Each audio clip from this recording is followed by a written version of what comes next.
Good evening, I'm Hissong. Millions of people across the country marched yesterday, led by students from a Florida high school, about stopping gun violence and demanding action. And the gun control debate is as hot as ever after 17 students were gunned down last month, and the amount of mass shootings in this country continues to rise.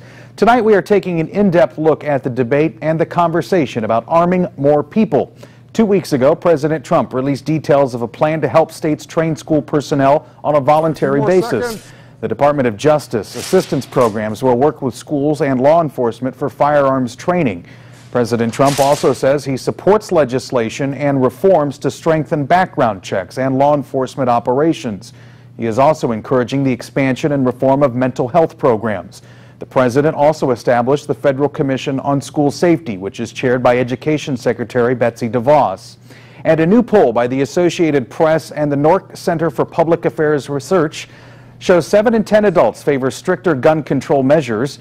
Of those, 90% of Democrats and 50% of Republicans favor stricter gun laws. 8 in 10 surveyed believe people with mental health issues should not own a gun.